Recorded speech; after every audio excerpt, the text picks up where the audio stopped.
Hello everyone, welcome to your own channel wealth with RV. तो आज हम लोग फिर से एक पॉपुलर स्टॉक के बारे में बात करेंगे, लेकिन वो स्टॉक पॉपुलर होने के बाद भी फंडामेंटल रिच है और वैल्यूएशन भी उसमें बहुत ज़्यादा मैटर नहीं रखता है। लेकिन वो स्टॉक कौन है, नहीं है, डेफिनेटली उस पे हम लोग बात करेंगे। लेकिन उस स्टॉक में जाने से पहले हम लोगों का जो डिस्कशन है वो चीज़ कंटिन्यू तो रहेगा ही। लेकिन आप लोगों को से एक ही रिक्वेस्ट रहता है कि आप लोग चैनल को सब्सक्राइब कर दीजिएगा और बेल आइकन प्रेस कर दीजिएगा, ताकि इस तरह के रेगुलर कंटेंट वो आप लोगों तक मिलते रहे। So without wasting any further time, let's begin. Tata Motors. Tata Motors एक नॉर्मली बहुत ही कॉमन नाम है, इसको कोई भी नए परिभाषा देने के लिए जरूरी नहीं है। अब टाटा मोटर्स के बारे में बात करें तो ये एक चीज बहुत कॉमन होगा कि ये बस सेगमेंट में, कार सेगमेंट में, स्पोर्ट्स कार सेगमेंट में, डिफेंस व्हीकल सेगमेंट में, all over India and all over world में जो है ये अपना माल बेचते हैं। इसमें कहीं से कोई दो राय नहीं है। इसका जो मेन रेवेन्यू है वो 69% जो रेवेन्यू है वो जैगुआर लैंड रोवर से आता है, और टाटा कॉमर्शियल व्हीकल से 18% आता है, और पैसेंजर व्हीकल से सिर्फ और सिर्फ 12% ही आता है। जो कि पैसेंजर व्हीकल्स अभी ईवी सेक्टर का जो बूम है उसमें है। तो देखो, जैगुआर और लैंड रोवर का जो सेल्स होता है उस पे मोटा मोटी जो है स्टॉक का प्राइस यहाँ पे आगे पीछे ऊपर नीचे होता है, पहला बात। और दूसरा बात, इस स्टॉक को लो पी मिलने का रीजन भी ये है क्योंकि इसमें मैक्सिमम बड़ा सेल्स जो है लैंड रोवर से ही आता है, और लैंड रोवर जो है वो एक बहुत ज्यादा हाई लग्जरी कार है। तो उस हिसाब से यहाँ पे जो सेल्स है वहाँ पे कम हो जाता है हाई लग्जरी कार में। और जिस तरह का सिनेरियो अभी बना हुआ है, कंज्यूमर के पास अभी पैसा नहीं है, क्योंकि रेट कट भी अभी इंडिया में हुआ नहीं। बहुत अदर कंट्रीज जो रेट कट किए, लेकिन अपना जो आरबीआई है वो अभी रेट कट उनको ऐसा लग रहा है कि नहीं, अभी नहीं करना चाहिए। तो उनका अपना पॉलिसी है, कहीं से कोई दिक्कत नहीं है।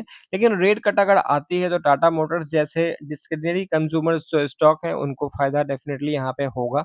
चलो, वो चीज़ तो खैर आगे आने वाले देखने वाली बात है। अगर कंपनी के की फंडामेंटल रेशियोज के बारे में बात करें तो यहाँ पे हम लोग आरओई जो देख रहे हैं वो 50% का है, 49.4% का है। तो जब हम लोग एक्सपेक्ट करते हैं किसी कंपनी में इन्वेस्टमेंट करने से पहले कि उसका आरओई एटलीस्ट 15% हो, और यहाँ पे हम लोगों को 50% का मिल रहा है, तो डेफिनेटली हम लोगों को वैसे स्टॉक को कंसिडर करना चाहिए एक बार। रिटर्न ऑन कैपिटल एम्प्लॉयड जो कंपनी के एफिशिएंसी को दर्शाता है वो 20% है, जो कि हमारे पैरामीटर के अनुसार बहुत ही सही है। रिटर्न ऑन एसेट के बारे में बात करें तो वो भी 9.26 है, 10% के आसपास यहाँ पर है। एफआईआईज डीआईज होल्डिंग के बारे में बात करें तो एफआईआईज भी जो है बहुत एग्रेसिवली यहाँ पे 2021 से बात करो और 2024 तक बात करो तो यहाँ पे 14% को खींच खींच के यहाँ पे 20%, 20.5% तक लेके गए हैं। वहीं डीआईएस के बारे में बात करें तो वो भी अभी 16% का डीआईएस के पास है। पब्लिक के पास जो है 20% का माल है, इसमें भी 2-3% जो मुझे ऐसा लगता है कि बड़े इन्वेस्टर के पास होगा, या 5% के आसपास चलो, तो 15% माल जो है वो फ्री फ्लोट है। और उस 15% में जो है मतलब मोटा मोटी समझ लो क्या कि 85% माल जो है वो स्ट्रॉन्ग हैंड में है, और 15% ही माल पब्लिक फ्री फ्री फ्लोट में है। उसमें 57 लाख शेयर होल्डर है। तो ये सबसे जो है, एक बोलोगे क्या कि आपको टाटा मोटर्स में सारा चीज अच्छा दिख रहा है, तो इसमें डिमेरिट क्या आपको दिख रहा है? तो डिमेरिट इसमें ये दिख रहा है कि 57 लाख शेयर होल्डर है। देखो, किसी भी स्टॉक में बहुत ज्यादा शेयर होल्डर आने के बाद स्टॉक को ऊपर चलने में थोड़ा सा तकलीफ होता है। वो हम लोगों का एक्सपीरियंस से पता चलता है, ये आपको कोई बताएगा नहीं, किसी बुक में लिखा हुआ नहीं होगा।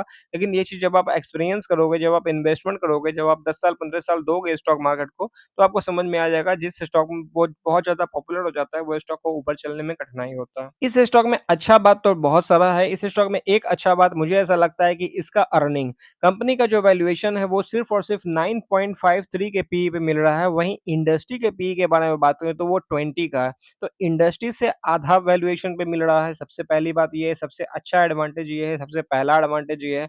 उसके बाद जब आप इसका चार्ट खोलोगे और पी चार्ट लगाओगे और इसका ऑल टाइम मीडियन पी लगाओगे, तो यहाँ पे डेफिनेटली यहाँ पे 10 का पी आएगा।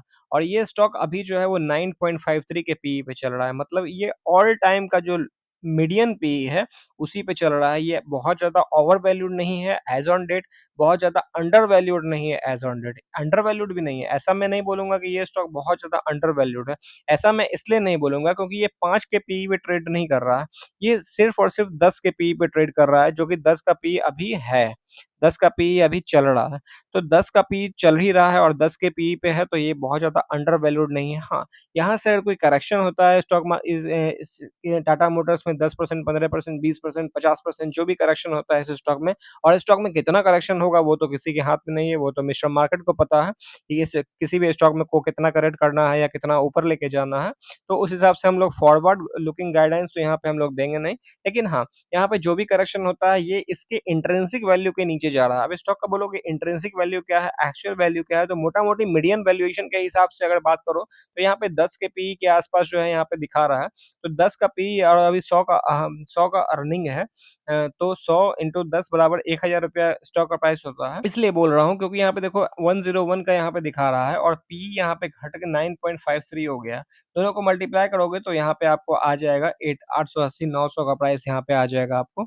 और यहाँ पे देखो जो भी प्राइस यहाँ पे वैल्यूएशन अगर यहाँ पे घटता है, क्योंकि अर्निंग कंपनी का नहीं घट रहा है और ना ही घट रहा है, दिख तो नहीं रहा है कि घट रहा है। तो कंपनी यहाँ का जब अर्निंग कंपनी का किसी भी कंपनी का अर्निंग सही है, कंसिस्टेंटली ग्रो कर रहा है, तो इस स्टॉक में एक पोटेंशियल होता है, एक इंजन ऐसा है अर्निंग समझ लो कि उस स्टॉक में जो है जब भी पीई वहाँ पे री-रेटिंग होगा, तो स्टॉक बहुत तेज़ी से ऊपर जा सकता है। तो उस हिसाब से स्टॉक को सोचना चाहिए, उस स्टॉक को कंसीडर करना चाहिए।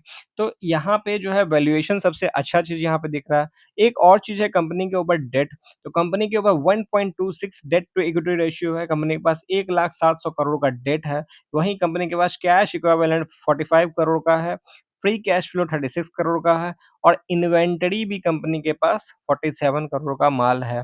तो इन्वेंटरी और फ्री कैश फ्लो को अगर मिला लो तो मोटा-मोटी डेट के आस-पास यहाँ पे हो जाता है।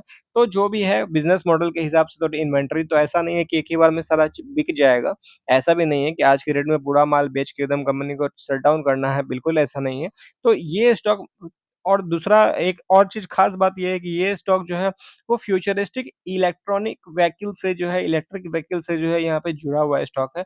ये सबसे पहले इलेक्ट्रिक व्हीकल लॉन्च करने वाले फ़ोर व्हीलर सेगमेंट में ये कंपनी है, मतलब बड़ी कंपनी है। तो इसको आगे आने वाले टाइम में डेफ़िनिटली एडवांटेज इलेक्ट्रिक व्हीकल का भी मिलेगा ही। तो उस हिसाब से ये स्टॉक को हम लोग कंसीडर कर सकते हैं। उस हिसाब से हम लोग वैल्यूएशन कंपनी को दे सकते हैं। कंपनी के टेक्निकल लेवल के बारे में बात करें तो डेफ़िनिटली ये स्टॉक 200 डे डीएमए के नीचे चल रहा है। इसमें कोई दो राय नहीं है। ये लॉन्ग टर्म के लिए ये स्टॉक बियरिश है।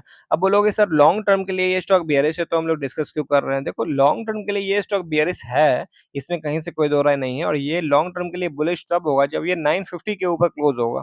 ठीक है? तो 950 का लेवल आप लोग लिख सकते हो अगर आप लोगों को स्विंग ट्रेड करना है या कुछ भी करना है शॉर्ट टर्म के लिए, तो 950 के ऊपर जब ये क्लोज़ होता है तो इसमें आगे का अपसाइड हम लोग एक्सपेक्ट कर सकते हैं, टिल ये स्टॉक बियरिश है।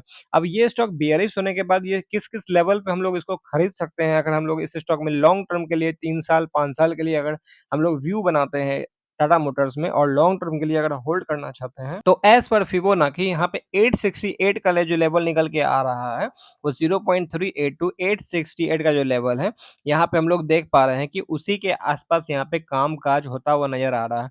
तो 879 अभी प्राइस चल रहा है, 868 के आस-पास यहाँ पे सपोर्ट मिल रहा है इस स्टॉक को और पिछले पहले भी यहाँ पे सपोर्ट ले चुका है। देखो ऐसा बिल्कुल नहीं है कि ये स्टॉक इस यहाँ पे जो है रिवर्सल ही हो जाएगा, ऐसा कोई गारंटी नहीं है। लेकिन हाँ, ये एक लेवल है जहाँ पे प्राइस एक्शन हम लोगों को देखना चाहिए कैसा बन रहा है और उस हिसाब से अपना आगे का व्यू बनाना चाहिए और 868 अगर ब्रोक होता है तो 772 का लेवल यहाँ पे आराम से आ सकता है, कहीं से कोई दिक्कत वाली बात नहीं है। लेकिन ये सब वैल्यूएशन पे जब स्टॉक मिलेगा, तो ये समझना कि इसका पी और ज़्यादा कॉन्ट्रैक्ट हो रहा है क्योंकि अर्निंग तो ₹100 का है, ईपीएस जो है वो 101 है, 100 ही बोल रहे हैं हम। तो यहाँ पे लो वैल्यूएशन पे आप स्टॉक को खरीद रहे हो और वैसा स्टॉक खरीद रहे हो जब जो स्टॉक हाई अर्निंग प्रोवाइड कर रहा है। तो उस हिसाब से आप देखो इसका ईपीएस भी जो है ना ये ऑल टाइम हाई पे है। All time life time high earning ये स्टॉक अभी दे रहा है और किसी भी इंटरनल या एक्सटर्नल रीज़न से ये स्टॉक अभी बहुत लो वैल्यूएशन पे मिल रहा है। तो लो वैल्यूएशन पे अच्छा स्टॉक लेना बनता है, कंसीडर करना बनता है। लेना है, नहीं लेना है वो आपको कौन बताएगा? आपके फाइनेंशियल एडवाइज़र। हम लोग एंटरटेनमेंट पर्पज़ के लिए इस वीडियो रिकॉर्ड करते हैं, स्टॉक बनाते हैं, अपना व्यू जो समझ में आता है बक के चले जाते हैं। आपका काम है उसको सुन लेना, समझ लेना और अपने हिसाब से बाय और सेल करना, उसमें हम लोगों का कोई थॉट नहीं है। आई होप सो आप लोगों को वीडियो समझ में आ रहा होगा, पसंद आ रहा होगा। अगर आ रहा है तो डेफ़िनेटली आप लोग वीडियो सब्सक्राइब चैनल सब्सक्राइब करिए और अपने फ्रेंड्स के साथ शेयर करिए। और हम लोगों का प्राइवेट व्हाट्सएप ग्रुप यहाँ पे लिंक नीचे में दिया हुआ है, वहाँ पे अगर आप इंटरेस्टेड हैं स्टॉक मार्केट में कुछ सीखने के लिए, समझने के लिए, अपना व्यू देने के लिए, तो उस ग्रुप में आप जॉइन हो सकते हो और डेफ़िनेटली आप अपना भी व्यू दे सकते हो। और उस ग्रुप में सॉरी जो भी इम्पोर्टेंट न्यूज़ होते हैं किसी अच्छे कंपनी को लेके या फिर जो भी कंपनी स्टॉक मार्केट में लिस्टेड है, उसमें एक व्यू जो हम लोगों का होता है, चाहे उस कंपनी का रिज़ल्ट हो या कुछ भी हो, हम लोग उस ग्रुप में वहाँ पे शेयर करते हैं। व्हाट्सएप ग्रुप है, टेलीग्राम ग्रुप नहीं है, व्हाट्सएप ग्रुप है। तो वहाँ पे अगर आप लोग जॉइन होना चाहो, एक्टिव रहने के लिए, स्टॉक मार्केट से जुड़ के एक्टिव रहने के लिए परमानेंटली, तो आप लोग उस ग्रुप में जॉइन कर सकते हो। So thank you very much. हम लोग मिलते हैं नेक्स्ट वीडियो में, तब तक के लिए बाय-बाय।